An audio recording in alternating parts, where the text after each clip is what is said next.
Let's make drawing Webtoon panels easier by going over some basic concepts like composition, layout, and sizing. Hey, Walter here, doing what I can to make comics easier because it shouldn't be overwhelming or daunting to tell your story.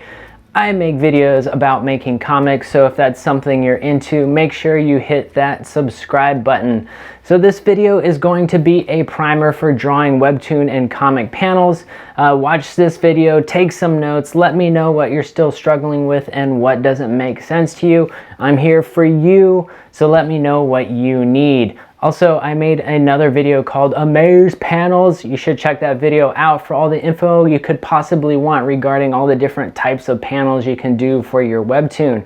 But you're watching this video now, so I guess we should start this video. The first thing I ask myself before I start drawing a panel is what's important in the panel. Is it a character, an object, a location? Is it an emotion, either the character's emotion or the emotion we want the reader to have? Is it an action or maybe some kind of movement? And of course, I think about the dialogue and the sound effects. They need to be important in the panel too because they're going to affect the layout and the composition. Of course, it could be all of these or some type of combination. Now, once I answer that question, I'm ready to start drawing. But I do have some basic compositional knowledge that I've gained over the years that are guiding my choices behind the scenes. This is stuff you'll learn over time from books, teachers, watching movies, or reading other comics. But here's just a quick overview. You want to offset your main object. Don't draw your character dead center in the panel. Centered drawings can work, but they should be saved for special moments.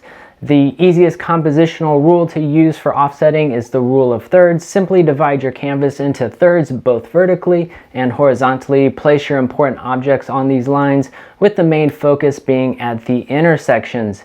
With different objects in your panel, think about ways to create depth by overlapping those panels, and this is going to help pull your reader into a believable 3D space. And then you want angles, angles, angles. A great way to create depth is to draw panels with the camera angled on an object. There is a place for straight on and profile panels, but in general, angled panels will help create depth and interest. Treat dialogue and sound effects like they're a main character, or at least a secondary character in the panel, and leave room accordingly. It's a little bit easier with Webtoon since you can utilize the gutter space for lettering. Let the answer to what's important be the star of the panel. Everything else is just there to support that element. This is important when it comes to backgrounds. Don't spend a ton of time on the background if that's not what's really important for that panel. Unless you just love drawing them, but still, they can get in the way of your reader's focus, especially if you want them to focus on the character's emotion and not intricate architectural work. There's also the size and the shape of a panel. This is pretty basic. Important panels that need bigger impact are generally larger than normal everyday panels. This is a lot easier to grasp for print comics. You have a finite canvas. You can see and Tetris all the different panel sizes onto that page.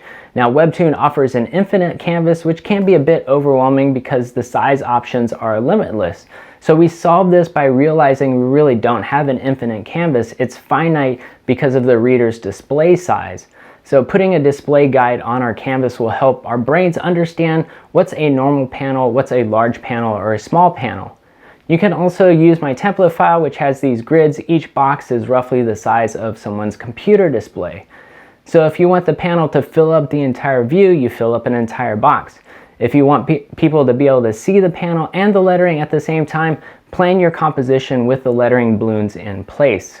The grids are just a gentle reminder. I don't adhere to them exactly. So when I start drawing a scene, I have a mental map of that scene, the location where we're at, where the characters are standing, what objects are in the room, and where the camera is and where it can move. The where it can move is important because of the 180-degree rule, which I did a video about, so make sure you check that out as well. This is going to go a long way to making your panel compositions easier because, again, it's going to limit the choices. If you want to show certain things, there's only so many angles you can use to capture that. At first, it may help to draw out the map of your scene if you can't quite picture it in your head mentally yet. With all of that in mind, let's take a look at this panel. It's a pencil and a piece of paper with something very important written on it, and they're laying on a desk. Simple panel. But why didn't I draw it like this or like this? Well, what's important in the scene? The pencil, the paper, and partly the desk. So this panel doesn't work at all because you can't see the paper and the fact that hit the like button is written on it. However, the other two clearly show that the paper says hit the like button on it, which you should do if you are liking this video. Thank you very much. Alright, so why my panel versus this one? Well, compositional offset, using the rule of thirds, depth, angles. Also, my mental map is coming into play because I see this desk being inside of an office. It's also important to mention neither of these are wrong. They both tell the story we need to tell. Heck, even the straight down shot is just faster to draw. Also, the straight down shot has a certain kind of charm to it. It makes me think of like a Wes Anderson movie. Speaking of Wes Anderson, and also to close up this video, you can learn a lot from studying other movies and other comics. Look at what they do. An exercise I used to do was redrawing comic panels, but just with a blob shape to indicate the main areas of focus. Since it's a simple recreation, you can do hundreds of panels with very little effort and time, so the compositional aspects get ingrained pretty quickly. And in the back of your head, you want to pay attention to the angles and the depth because those aren't going to come across in your redraw. Suffice it to say, it's important that you study creators that are widely accepted as masters of their craft. Stuff that is great entertainment isn't always a great technique. So we want to seek out the stuff that is technically well executed, even if we don't enjoy consuming it as entertainment. But I would suggest checking out Mike Mignola's work on Hellboy. He's a master of simple panels that pack a bunch and carry a ton of mood. He's also great to study for simple backgrounds as well. And then you have Mateus Scalera's work on Black Science. It's super impressive. He can fit a lot of information into a single panel. All right, so that's our primer for drawing panels easier, a foundation for us to build on. So let me know what you're struggling with your panel layouts. I think we all mean something a little different when we say, how do you draw a panel? So let me know what you mean and I will do my best to help. I also want to do videos on writing, panels, and just writing in general. So if you want to keep making comics easier, be sure to like, link, love, hug, and hit that sub button for more sweet, sweet goodness. Peace.